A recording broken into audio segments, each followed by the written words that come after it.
The old barn groaned as a wild Montana storm tore across the black sky without mercy or pause. Ethan Colt pulled his duster tighter and squinted through the rain, hammering the tin roof overhead. A sudden crash of splintering wood echoed from the hayloft, and his heart hammered with instant alarm. He grabbed a flickering lantern and climbed the ladder into the deep shadows of the loft. There among the scattered hay bales lay a woman in a tattered wedding dress, completely motionless. Her bare feet were cut and muddy, and her dark hair spread like a silk river on straw. Ethan knelt and gently turned her pale face, catching a faint whisper of breath on his hand. He lifted her with careful strength, her head resting against his chest as thunder shook the walls. Inside the warm cabin, he laid her on a quilt by the stone fireplace blazing with cedar logs. Her ivory dress was torn at the sleeve, and a thin gold locket hung around her slender neck. He opened the tiny locket and froze when he saw his own photograph faded and creased inside. His mind raced back 10 years to the day his mother was buried wearing that very same locket. She had been killed by a swindler named Victor Kane, who vanished into the frontier like smoke.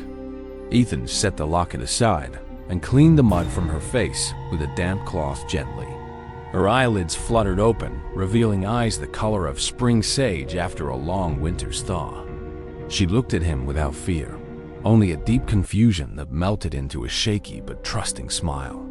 "You are safe now," he said in a low voice that still carried the rumble of distant thunder. She touched her head and whispered that she could not remember her own name or any yesterday. He called her Belle for the beauty that lingered even under exhaustion and the storm's cruel fury. She nodded softly and slept while Ethan kept vigil, watching her breathe until the first gray dawn. In the morning light, she sat up and asked in a trembling voice why his face felt so familiar. He showed her the locket, and her fingers traced the tiny picture as tears filled her frightened eyes.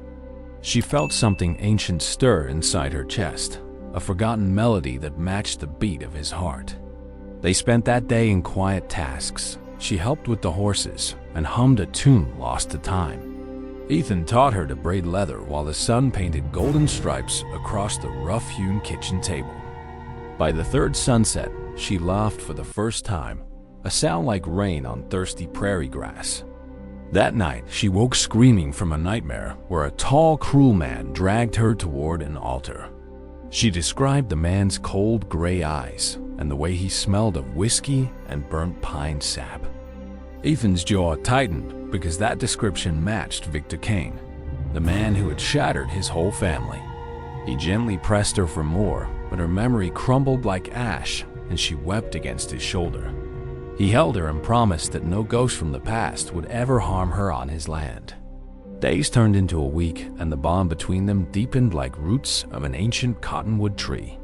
She learned to ride his gentlest Mari, and her carefree laughter echoed across the wide-open grazing fields. One evening, while mending a saddle, she suddenly remembered a name whispered in a dark church vestibule, Mara. She repeated it slowly, as if it were a farm prayer, and Ethan felt the ground shift beneath him. Victor Kane had a daughter named Mara who vanished the same night his mother's ring was stolen years ago. He stared at her, his voice turning to stone as he asked if Victor Kane was her missing father. Terror and confusion swirled in her gaze, and she begged him to believe she was not her father's sin.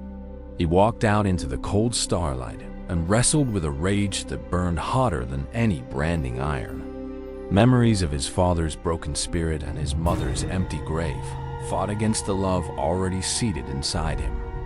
He returned to find Mara kneeling by the hearth, silently weeping into her hands like a wounded wild bird. She looked up and said she would leave at first light to spare him the stain of her bloodline. He knelt before her and lifted her chin, saying a man's worth is measured by the heart he chooses. She searched his eyes for judgment and found only the fierce tenderness of a cowboy who had forgiven everything. He told her that the locket found its way back home because love cannot be stolen, only rediscovered. The next morning, Sheriff Dalton arrived with a wanted poster bearing Mara's face and the name Amara Kane. A wealthy banker named Holbrook claimed she was his promised bride and had escaped a forced and cruel marriage. Mara's memory crashed back like a flood. Holbrook had paid Victor to trade her like cattle for debts. She stood tall and declared she would never return to a cage, and Ethan placed his hand on her shoulder. Ethan told the sheriff the truth, that Victor Kane was the murderer, and Holbrook was a deceitful predator. The sheriff hesitated, but saw the fire in their united front and the evidence on Mara's bruised wrists. He tipped his hat and said, "Sometimes the law bends for justice when good folks stand with courage." That afternoon, Ethan and Mara rode to the ridge where his mother was buried under a towering blue spruce. She placed the locket back around her own neck as a promise to honor the woman who once wore it.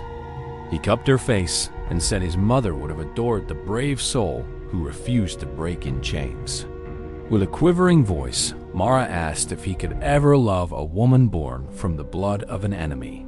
He pulled her close and said that love is not inherited. It is grown like wheat from righteous soil. Their first kiss tasted of salt and sweet sage, a covenant sealed under the endless and forgiving western sky. They rebuilt the old homestead together, painting the shutters a cheerful blue and planting sunflowers along the fence. Mara taught the ranch hands to sing her mother's lullabies in Spanish, filling the bunkhouse with unexpected joy.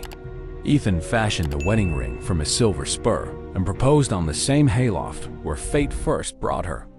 She said yes with tears streaming, her bare feet once again touching the hay as a symbol of new beginnings. The ceremony was small, just a traveling preacher and a handful of cowboys who wept without a hint of shame. Mara wore a simple white cotton dress, and Ethan's rough hands trembled as he slipped the silver band on. They danced under a canopy of stars while a fiddle played a tune that echoed across the sleeping valley. Their first child arrived in the spring, a baby boy with her sage eyes and his stubborn, determined chin. They named him Victor in a bold act of redemption, transforming a cursed name into a blessed legacy. Ethan often told the boy the story of how a storm brought an angel to the hayloft long ago. Mara would laugh and correct him, saying the storm brought a lost woman home to the man who saved her. The Kane name faded into forgotten history, replaced by a new lineage built on trust and unshakable devotion. The locket remained around Mara's neck until she was very old. Then she passed it to her granddaughter's hands. She whispered that true love always finds its way through darkness and arrives wrapped in a gentle, unexpected miracle. Decades later, travelers still visit the old Colt ranch to hear the legend of the amnesia bride and her cowboy.